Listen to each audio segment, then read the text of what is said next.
भारत के एक छोटे से गांव में दो घनिष्ठ मित्र राम और श्याम रहते थे। दोनों की दोस्ती की मिसाल पूरे गांव में दी जाती थी। उनका हर दिन खेल कूद और हंसी मजाक से भरा रहता था। एक दिन गांव के समीप एक बड़ा मेला लगा, जिसका रंगीनपन और उत्साह उनकी आंखों में चमक ला देता। वे खुशी खुशी मेले की ओर बढ़े, जहां नृत्य, संगीत और स्वादिष्ट खाने की बिस्कुटों से भरी दुकानों का सैलाब था।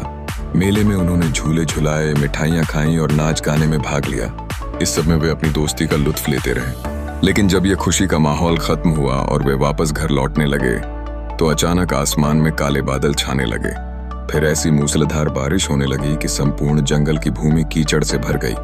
मुश्किल ये थी कि उन्हें घर जाने के लिए एक छोटी नदी पार करनी थी। जब राम और श्याम नदी के पास पहुंचे, तो देखा कि नदी का जल स्तर बढ़ गया था और उसका बहाव बहुत तेज था। राम ने कहा, श्याम, हमें यह नदी पार करनी होगी, अन्यथा हम रात जंगल में फंस जाएंगे। श्याम की आंखों में चिंता झलकी, लेकिन इस बहाव से कैसे पार करेंगे?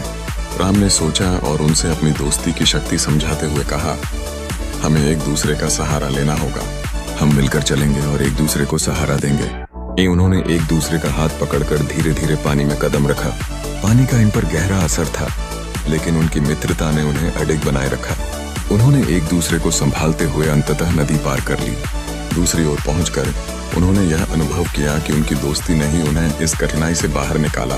श्याम ने राम का हाथ थामते हुए कहा, धन्यवाद दोस्त, तुमने मेरा साथ दिया। राम ने मुस्कुराते हुए उत्तर दिया, दोस्ती का यही मतलब है, एक दूसरे का सहारा बनना।